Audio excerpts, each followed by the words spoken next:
Hey everybody, welcome back to Wanderlusting Lawyer.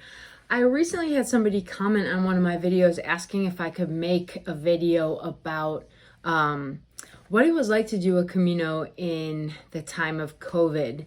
If you're new to the channel, I walked my first Camino in the summer of 2018. That was the full Camino Frances. And then this past summer, so summer of 2021, I did the shorter Camino Aragonés, but I added a few days at the beginning at the tail end of the Chemin d'Arles, which has a couple of different names, but it's basically the route that goes through the southern portion of France. And I thought that was a great idea because she said nobody's talking about this. Everyone's kind of acting as though it's just routine Camino life, but I can't imagine that it's the same in the time of the Camino. So I figured that was a good idea. I'm going to talk about my experiences today. I do need to put the caveat out there that, well, two caveats, I guess. One, I did not do the Camino Frances this past summer, so I don't know I can't really speak to what those restrictions were like. I did finish in Puente la Reina, which is on the Camino Frances, and I can comment on what I saw at the albergue I stayed in there, which is the same albergue I stayed at when I did my Camino Frances, so I was able to get a good sense of the differences between, pre and during COVID. And then the second caveat is that this was all in July of 2021. So this was really pre-Delta variant, pre-Omicron variant, pre-kind of any variant that had arisen that had started to affect people that were vaccinated. So kind of that moment in time where the majority of people who were vaccinated, like myself, figured, oh, we're good, we won't get sick. I did have COVID earlier in the start of the new year, so I now know that not to be the case. Although my symptoms were very mild, I'm thankful for my vaccine. I encourage everyone, if you can and are medically able, to get vaccinated. But with those two caveats aside, I want to talk to you, about what it was like to be on the Camino during COVID. So I think there are kind of three different buckets of things to think about, right? So we're going to talk a little bit about logistics, logistical considerations, then sort of travel in the sense of like where to stay and eat and visit, and then finally Camino vibe. So first off, with logistical considerations. COVID changed a lot about travel. So now there are, at least for a while, there were fewer flights. There were flight attendants and pilots who were sick. There were, those who were refusing to fly because they were dealing with unruly passengers who wouldn't wear masks, whatever the case may be. I don't know if it's still the case. This is now early February 2022, but for a while, a lot of flights were getting canceled. So that's something to think about. Maybe there are fewer flights. Flights can be more expensive.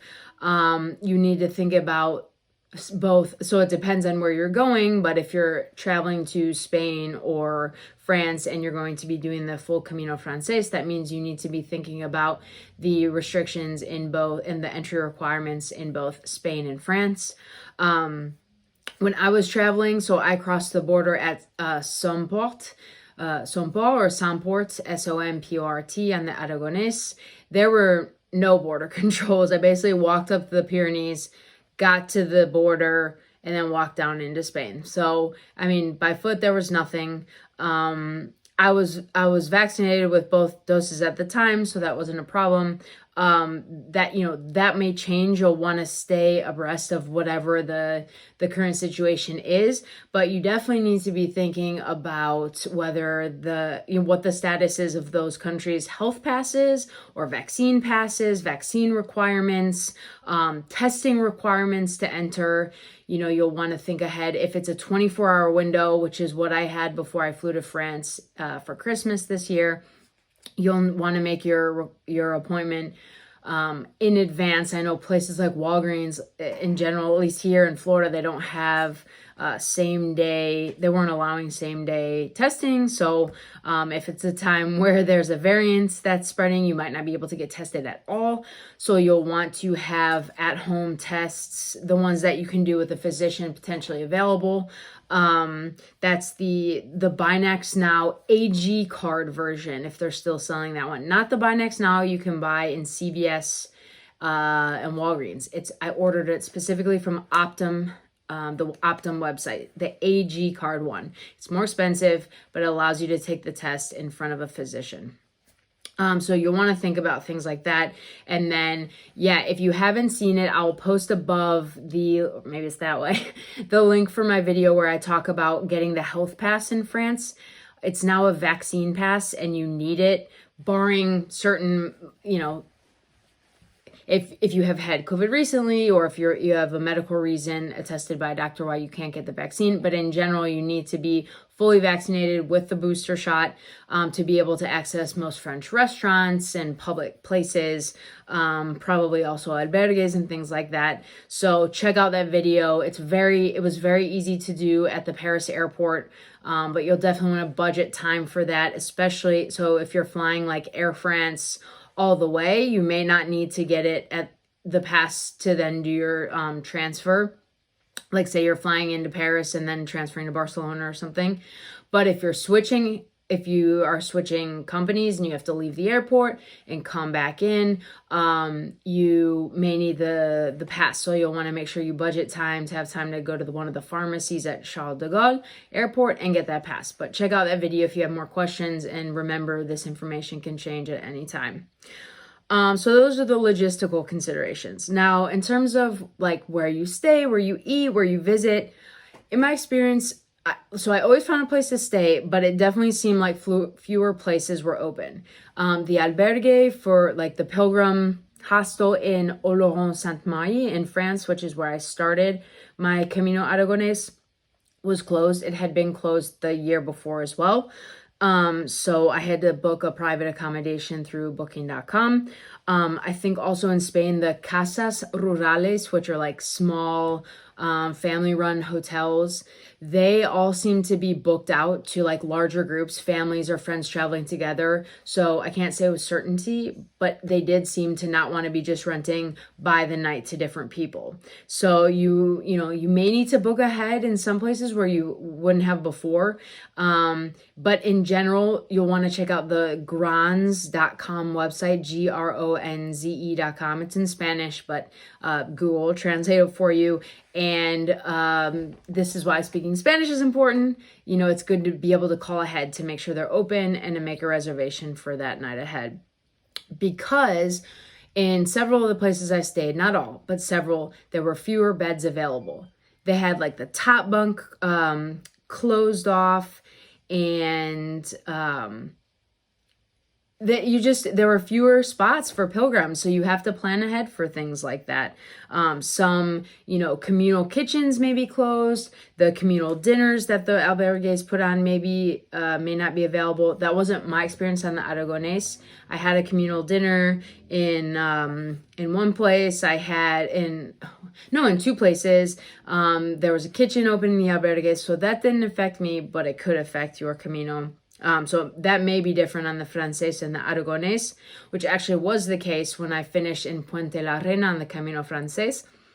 The Hostal Haku, which I stayed at a couple years ago, which had like an amazing buffet dinner. That was closed. And so the restaurant was open, but you had to have reserved seating time. Finally, the vibe on the Camino. Oh man, my oven just went off. Hold on one second. I'll be right back. And I'm back. So the last thing I wanted to talk about was the vibe on the Camino. That's, the vibe on the Camino is unlike anything else anywhere. Although I guess maybe if you've done other hikes, it could be similar. But this is such a communal experience, and being able to interact with fellow pilgrims is, for a lot of us, what makes the experience so incredible. I found it's harder for me to judge that because, like I said, I did do a much lesser traveled Camino, the Aragonés. But at least in July 2021, like, people weren't scared. Those who were, I think in our little group that was kind of on the same daily schedule, half of us were vaccinated, half weren't. Those who were vaccinated felt like comfortable. Those who weren't vaccinated also felt comfortable. They knew that the choice that they made. And that didn't ruin the vibe at all. I mean, there definitely were some spirited discussions between the two camps on vaccination stances, but the vibe was strong. We all ate dinner together in multiple places, and I can imagine that being a little different if people get sick and that starts to affect more and more pilgrims. But we were lucky that nobody did where we were all traveling together. Masks, they were in most of the places we stayed. The albergues, they were not required, they were optional. Some places just when you were checking in, but then the person, the attendant left, and people were not wearing masks. And especially nobody wore masks when sleeping. That was one of my fears. Am I gonna have to wear a mask all night when I'm sleeping? I did not see that. Obviously you can, but at least at that time it was not super required. Like I said, probably, I remember hearing restrictions in Galicia were a lot more stringent. So this again is going to be unique perhaps to the region you're in and the specific place you're staying. But I did feel that there was a similar camaraderie. It didn't feel like we were ignoring the problems of the world, but that we'd found a way to try to do this meaningful thing safely within, with that understanding. So I would, especially if you feel safe, if you're vaccinated, if you are in good health, things like that, if you feel safe doing Camino, there's no reason you shouldn't decide to do one now. And see what the experience is like. And then a few years when hopefully COVID is far in the rear view mirror, go back and it may be different. But I know some people think that this is a positive for the Camino because they prefer to have smaller groups of people. But anyway, those are, I'm not trying to wade into any debates really here. I just wanted to present my experience with what the vibe was like when I walked the Camino Aragonés in the summer of 2021. I hope I addressed everything here, but if you have any specific questions, what was this experience like, or whatever, please feel free to reach out, of course. I love getting comments from you guys. Leave them below if you want to get in touch with me. I'd love if you like the video and subscribe. And as always, muy buen camino.